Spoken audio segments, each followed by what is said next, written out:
سورۃ آل عمران کی آیت نمبر 23۔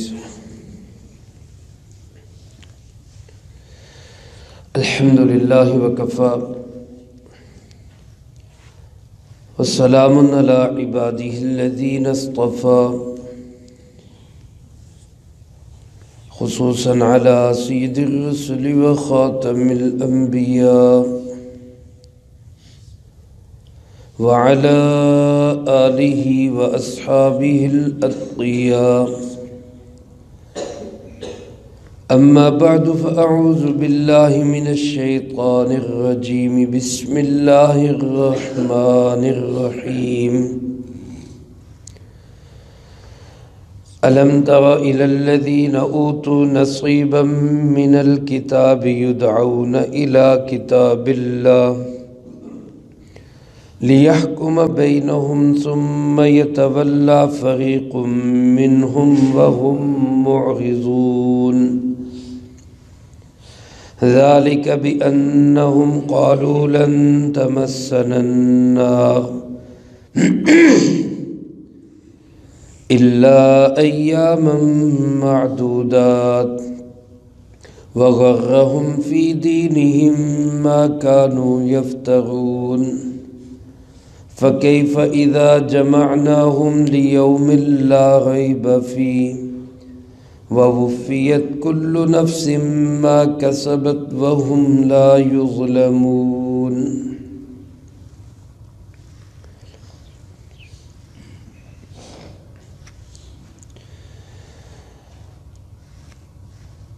سورۃ آل عمران کی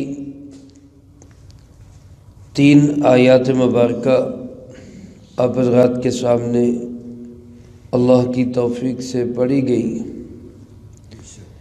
ان میں سے پہلی آیت مبارکہ میں اللہ رب العالمین نے اہل کتاب بالخصوص یہودیوں کی ایک اور بری عادت کو بیان کیا ہے، اور دوسری آیت مبارکہ میں ان کے ایک من گھڑت عقیدے کو بیان کیا ہے جو خود ساختہ اور اپنا بنایا ہوا تھا، اور تیسری آیت مبارکہ میں ان سمیت سب کو فکر آخرت دلائی ہے۔ میرے عزیز دوستو، یہ آیات مبارکہ یا اس طرح کے جو اللہ رب العالمین یہودیوں کی بری عادات بیان فرماتے ہیں، تو اس کا مقصد صرف یہ ہوتا ہے کہ امت مسلمہ یعنی میں اور آپ ایسی بری عادات سے بچیں۔ ہم اللہ پاک سے دعا بھی کرتے ہیں، کوشش بھی کریں گے کہ ان گندی اور بری حرکتوں سے جو اللہ کو ناپسندیدہ ہے اللہ ہمیں محفوظ رکھے۔ وہ بری عادت اللہ پاک نے فرمایا، الم تر الی الذین اوتوا نصیبا من الکتاب، کیا تو نے نہیں دیکھا ان لوگوں کو جن کو کتاب کا ایک حصہ دیا گیا؟ اس سے مراد یہودی بھی ہیں، عیسائی بھی ہیں، جن کو اللہ پاک نے تورات بھی دی، انجیل بھی دی، اور یہاں اللہ پاک نے لفظ ارشاد فرمایا نصیبا من الکتاب، کتاب کا ایک حصہ۔ اس حصے سے مراد کیا ہے؟ بعض مفسرین کرام رحمہم اللہ نے فرمایا کہ پوری کتاب اس لیے نہیں فرمائی کہ خود یہودیوں اور عیسائیوں نے اپنی کتاب کی تعلیمات کو بدل دیا تھا، انہوں نے خود ہی کچھ کو مانا کچھ کو نہیں مانا۔ خود عیسائیوں کا اعتراف ہے کہ اس وقت کی جو انجیل ہے اس میں 3000 جگہ پہ غلطیاں ہیں، یہ وہ خود اعتراف کرتے ہیں، اس کے علاوہ کتنی ہوں گی نہ معلوم، کتنی تحریفات انہوں نے اس میں کر دی۔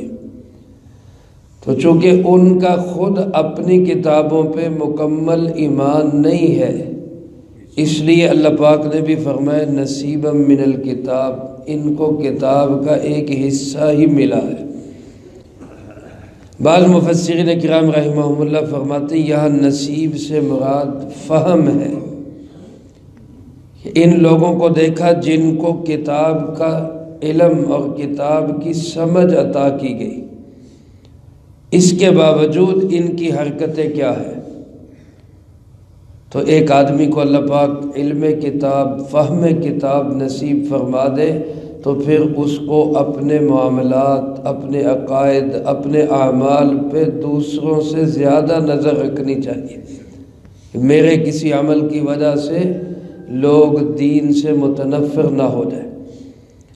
لیکن فرمائے ان لوگوں کو جن کو کتاب کی سمجھ بھی دی گئی، کتاب کا ایک حصہ بھی دیا گیا، یدعون الی کتاب اللہ، جب ان کو اس بات کی طرف بلایا جاتا کہ آؤ اللہ کی کتاب کی طرف، لیحکم بینہم، تاکہ وہ کتاب تمہارے درمیان فیصلہ کر دے۔ ظاہر اختلافی معاملات میں رجوع کس طرف ہوگا؟ اللہ کی کتاب کی طرف۔ اللہ پاک کیا کہتے ہیں؟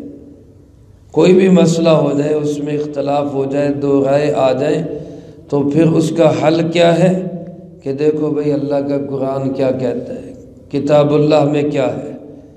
تو اللہ پاک فرماتے جب ان کو اس کی طرف بلایا جاتا، ثم یتولی فریق منہم، تو ان میں سے ایک گروہ اس سے منہ پھیر لیا کرتا تھا، وہم معرضون، اور وہ تھے ہی اعراض کرنے والے، ان کی عادت یہی تھی۔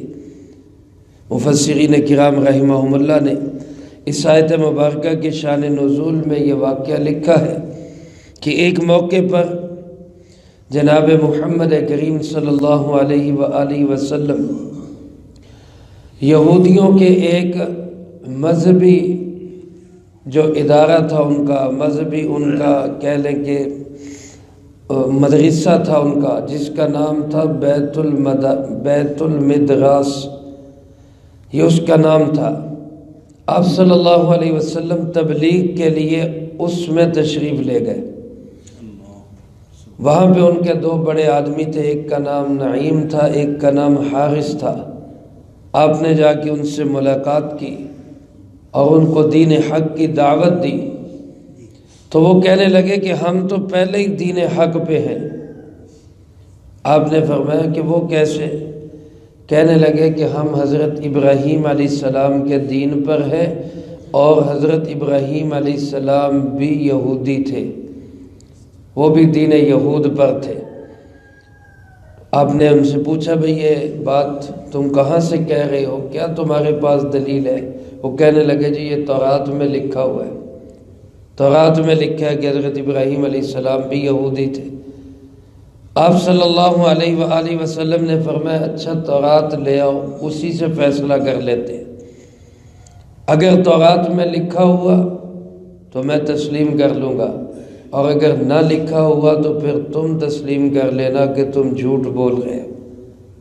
جب آپ نے یہ بات کہی کہ تورات میں لے آؤ، تورات دیکھ لیتے ہیں اس میں، تو آئیں بائیں شائیں کرنے لگ گئے، کیونکہ تورات میں تو یہ کہیں لکھا ہوا ہی نہیں تھا۔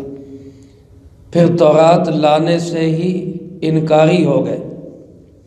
اللہ پاک نے اسی کو بیان کرتے ہوئے فرمایا کہ جب ان سے کہا جاتا ہے کہ چلو اللہ کی کتاب ہی لے آؤ، اسی سے فیصلہ کروا لیتے ہیں، تو یہ لوگ کتاب سے منہ پھیر لیا کرتے تھے۔ میرے عزیز دوستو، اب یہ بات ہمیں سمجھائی جا رہی ہے کہ دیکھو کبھی بھی کسی معاملے میں اللہ کی کتاب سے منہ مت پھیرنا، اس سے روگردانی نہ کرنا۔ یا اللہ پاک نے دو لفظ ارشاد فرمائے، ایک فرمائے ثم یتولی فریق منہم، یہ فعل ہے جس میں دوام اور استمرار نہیں ہوتا، یعنی انہوں نے منہ پھیر لیا، اس وقت یہ منہ پھیر کے بھاگ گئے کہ ہم کتاب نہیں لاتے۔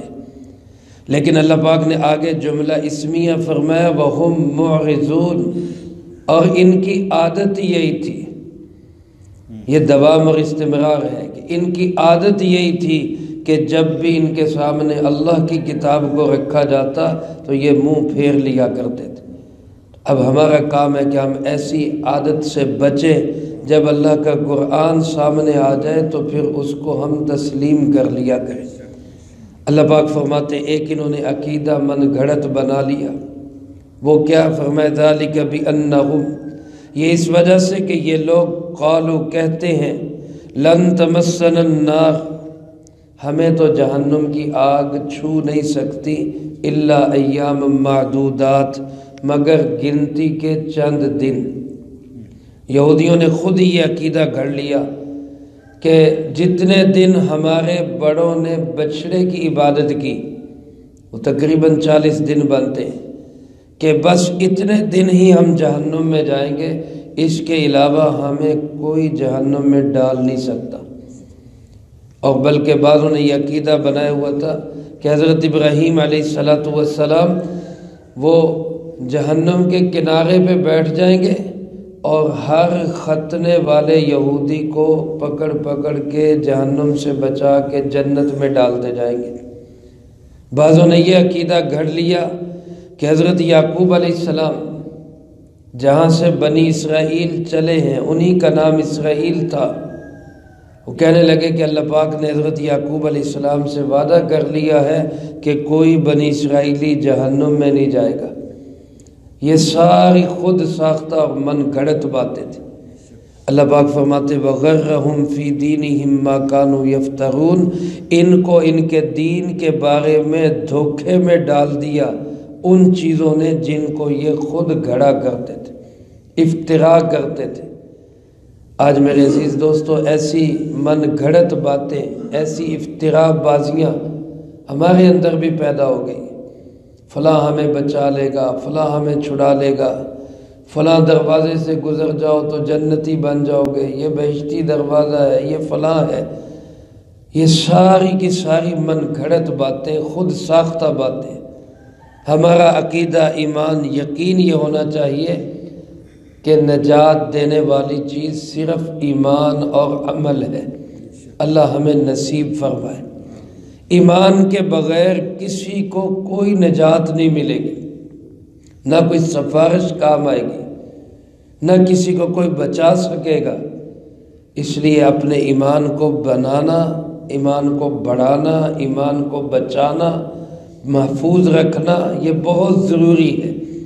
اور اس کے ساتھ ساتھ عملی زندگی بھی ہماری بہتر ہوگی تو انشاءاللہ ہمیں سفارش بھی ملے گی، ہمیں نجات بھی ملے گی۔ لیکن اگر کوئی انسان یہ سمجھ لے کہ جی بس ہم تو مسلمان ہیں، ہم تو پکے جنتی ہیں، ہم تو جہنم میں جا ہی نہیں سکتے، چاہے ہم کوئی عمل کریں چاہے نہ کریں، چاہے ہم عقیدہ درست کریں چاہے نہ کریں، تو میرے عزیز دوستو یہ پھر وہی یہودیوں والی عادت ہے کہ جناب ہم تو پکے بخشے بخشائے۔ اللہ پاک نے اس بات کو ہمارے سامنے واضح کر دیا کہ صرف اسی چیز پہ نہ رہنا، ہمارا تعلق اسلام سے ہے یا مسلمان سے ہے، بلکہ اپنے عقیدے، ایمان اور عمل کو درست کرنے کی بھی فکر کرنا۔ یہی مسلمانوں کی عادت ہے۔ اور یہودیوں کی عادت کیا ہے کہ من گھڑت باتوں کے پیچھے لگ کے بس انہی پہ اپنے آپ کو نجات سمجھتے رہنا۔ اس کے بعد تیسری آیت میں اللہ پاک نے فکر آخرت دلائی ہے۔ فرمایا فَكَيْفَ إِذَا جَمَعْنَاهُمْ، پھر ان کی کیسی حالت ہوگی اس وقت جب ہم ان کو جمع کریں گے، لیومن، اس دن، لا ریب فی، جس دن میں کوئی شک نہیں ہے۔ وہ دن کون سا ہے؟ وہ قیامت کا دن ہے، آخرت کا دن ہے، اللہ کے سامنے پیش ہونے کا دن ہے، اعمال کے کھلنے کا دن ہے۔ اس دن کے دن سے انسان ڈرے کہ میرے اعمال کھلیں گے تو میرا کیا بنے گا۔ اللہ پاک ہم سب کو اپنی ستاری والے پردے میں جنت نصیب فرما دے۔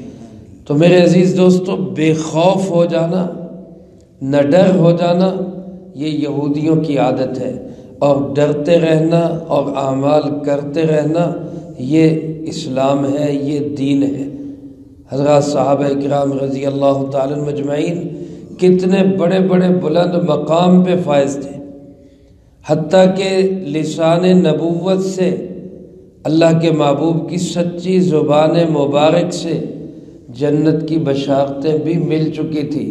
اس کے بعد حضرت ابوبکر رضی اللہ تعالیٰ عنہ کیا فرمایا کرتے، کاش میں ایک پرندہ ہوتا، مجھ سے آخرت میں کوئی حساب کتاب نہ ہوتا۔ یہ ڈر اور خوف ہے۔ اما جان عائشہ صدیقہ رضی اللہ تعالیٰ عنہ فرمایا کرتی، کاش میں ایک گھاس کا تنکا ہوتی کہ مجھے آخرت میں کوئی حساب کتاب نہ دینا پڑتا۔ آج میرے عزیز دوستو، ہم دیکھیں کہ ہم کہاں کھڑے، اعمال کے اعتبار سے بھی ڈھیلے ڈھالے، عقائد بھی کمزور، اور دعوے یہ ہے کہ ہم تو پکے جنتی ہیں۔ اللہ رب العالمین فرماتے ہیں اس دن تمہاری کیا حالت ہوگی جس دن جمع کیا جائے گا، اور اس دن میں کوئی شک بھی نہیں ہے، کوئی شبہ بھی نہیں ہے کہ وہ دن ہوگا کہ نہیں ہوگا۔ یہ پکی بات ہے، آخرت کا دن ہوگا، اللہ کے سامنے پیشی ہوگی۔ اور پھر اس دن کیا ہوگا؟ فرمایا وَوُفِّيَتْ كُلُّ نَفْسٍ، ہر نفس کو پورا پورا دیا جائے گا ما کسبت، جو اس نے کمایا۔ اچھا کیا تو اس کا پورا بدلہ ملے گا۔ یہ نہیں ہوگا کہ کوئی چھوٹی سی نیکی بھی بدلے سے رہ جائے، اور اگر گناہ کیا ہے اور توبہ نہیں کی، استغفار نہیں کی، معافی نہیں مانگی، تو پھر چھوٹے سے چھوٹا گناہ بھی اس کے سامنے آئے گا۔ اللہ پاک ہم سب کی حفاظت فرمائے۔